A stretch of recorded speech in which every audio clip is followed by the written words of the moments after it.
Assalamualaikum warahmatullahi wabarakatuh. Selamat apa kabar teman-teman semua? Kelas 8 Putra maupun kelas 8 Putri SMP MBS Kampung Sawah dan apa namanya eh, peserta atau yang selalu stay tune atau yang selalu melihat dan menonton video dari SMP MBS Kampung Sawah ini, saya ucapkan selamat datang teman-teman semua. Untuk kelas 8 Putra maupun Putri, pada kesempatan kali ini kita akan membuka bab baru yaitu bab 3. Kalau kemarin alhamdulillah kita sudah menyelesaikan bab 2. Nah, hari ini kita lanjut ke bab berikutnya yaitu bab 3 yang berjudul Peraturan Perundang-Undangan. Oke, sebelum kita mulai pelajaran, kita berdoa terlebih dahulu biar dalam proses pembelajaran kita bisa mendapat ilmu yang bermanfaat. Berdoa dengan membaca basmalah. Baik, bab 3 ini secara garis besar judulnya tata urutan peraturan perundang-undangan. Pada kesempatan kali ini kita bahas dulu apa sih peraturan perundang-undangan. Mari simak video berikut ini. Oke, kita lanjut teman-teman semua. Pertanyaan tadi apa itu peraturan perundang-undangan nasional? Ada dua definisi teman-teman semua yang harus kalian pahami. Menurut Bagirmanen, peraturan perundang-undangan ialah setiap putusan yang tertulis yang dibuat, ditetapkan dan dikeluarkan oleh lembaga atau pejabat negara yang mempunyai fungsi legislatif sesuai dengan tata cara yang berlaku. Itu menurut Bagirmanen. Sedangkan menurut Undang-Undang Nomor 10 Tahun 2004 tentang pembentukan peraturan perundang-undangan, pada bab 1 pasal 1, peraturan perundang-undangan adalah peraturan yang tertulis. Jadi intinya sama. Menurut Bagirmanen sama menurut undang-undang intinya sama. Dia itu apa? Peraturan yang tertulis. Itu peraturan yang tertulis yang dibentuk oleh lembaga negara atau pejabat yang berwenang dan mengikat secara umum. Artinya berlaku secara umum. Siapa yang membuat? Lembaga atau pejabat yang berwenang. Pejabat yang berwenang ini siapa? Nah, nanti akan kita bahas teman-teman semua. Tapi harus kalian pahami, inilah pengertian dari peraturan perundang-undangan.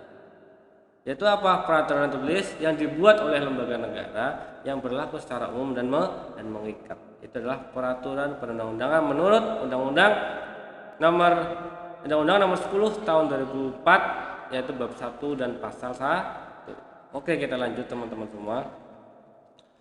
Tadi pengertian dari peraturan perundang-undangan, sekarang peranan peraturan perundang-undangan. Jadi peraturan perundang-undangan ini mempunyai peran teman-teman semua yang harus kalian pahami. Apa yang pertama?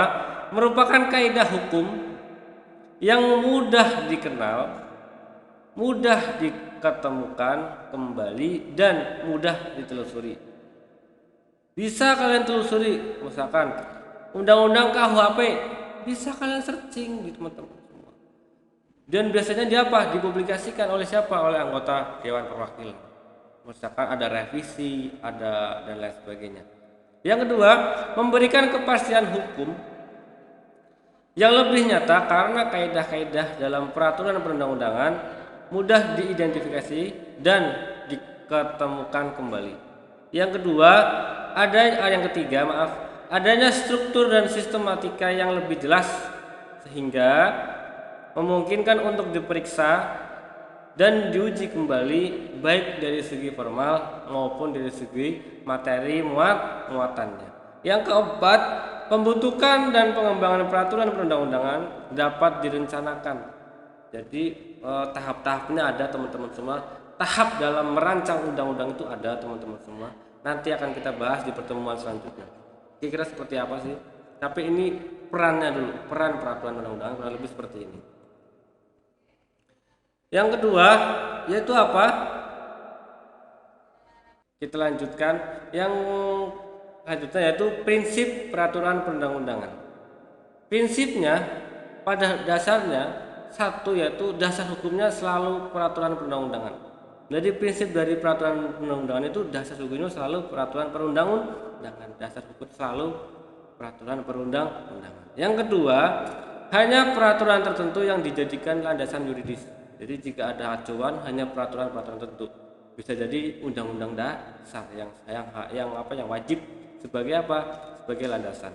Yang ketiga, peraturan perundang-undangan yang berlaku hanya dapat diubah, dicabut, dan dihapus oleh peraturan perundang-undangan yang sederajat atau yang lebih tinggi. Jadi jika ada peraturan perundang-undangan yang rendah, yang lebih rendah derajatnya atau kedudukannya, mau mencabut peraturan perundang-undangan yang lebih tinggi itu tidak bisa. Misalkan peraturan presiden atau enggak kepres, keputusan presiden, peraturan provinsi daerah ingin mencabut kepres itu nggak bisa. Tapi kalau keputusan presiden ingin mencabut keputusan pemerintah provinsi itu bisa, teman-teman. Jadi itu kurang lebih contohnya seperti itu. Yang keempat, peraturan yang baru mengesampingkan yang lama. Jadi jika ada revisi peraturan perundang-undangan sudah pasti sudah jadi peraturan yang lama dikesampingkan dulu, peraturan yang baru diterapkan. Lanjut, yang kelima, peraturan yang lebih tinggi mengesampingkan yang lebih rendah. Jadi sesuai dengan kedudukan. Jika lebih tinggi itu berbunyi A dan yang lebih rendah bunyi B, maka yang dipakai harus yang A. Yang keenam, peraturan yang bersifat khusus mengesampingkan yang bersifat umum. Peraturan yang bersifat khusus mengesampingkan peraturan yang bersifat umum. Jadi apa? Jadi intinya apa, teman-teman semua? Yang bersifat khusus mengesampingkan yang bersifat umum. Jadi artinya khusus ke umum. Yang ketujuh, setiap jenis peraturan materinya berbeda atau isi-isinya berbeda-beda. Itu adalah prinsip peraturan perundang-undangan. Jadi tidak boleh sama. Kalau sama, ngapain dijadikan pasal-pasal 1, pasal 2 sama bunyinya. Yang kemudian digabungkan aja menjadi pasal 1. Kurang lebih seperti itu. Oke, kita lanjut. Pentingnya peraturan perundang-undangan. Yang pertama, pentingnya apa? Menjamin kepastian hukum warga negaranya. Yang kedua, memberikan rasa keadilan warga negaranya. Yang keempat, melindungi, mengayomi hak-hak warga negara. Dan yang keempat yaitu apa? Menciptakan ketertiban dan ketentraman. Itu adalah pentingnya peraturan perundang-undangan. Jadi itu penting, teman-teman. Lah, bagaimana dengan proses pembuatan peraturan perundang-undangan? Prosesnya, yang pertama ada proses penyiapan, ada proses pengajuan, ada proses pembahasan, ada proses penetapan, ada proses pengesahan dan pemberlakuan. Jadi tidak hanya langsung membuat besok ketok palu kemudian disosialisasikan ke masyarakat tentang peraturan yang baru. Itu enggak semudah itu, teman-teman semua. Jadi prosesnya itu lumayan panjang sebenarnya, mulai dari penyiapan, pengajuan, pembahasan, penetapan dan pengesahan serta pemberlakuan. Dan kalau sudah ditetapkan, belum tentu langsung ada pengesahan dulu dan kira-kira kapan undang-undang yang baru ini diberlaku. Jadi kurang lebih seperti itu, teman-teman semua. Pada kesempatan kali ini, maaf jika PowerPoint-nya kurang bagus dan maaf jika suara Bapak kecil, kalau enggak salah-salah kata, kurang lebih mohon maaf sangat karena pada hari ini kurang begitu enak badan. Jadi mohon maaf kepada teman-teman kelas 8A dan kelas 8B. Semoga penjelasan dari Bapak bisa dicerna, bisa masuk ke dalam otak kalian. Terima kasih. Akhirul salam. Wassalamualaikum warahmatullahi wabarakatuh.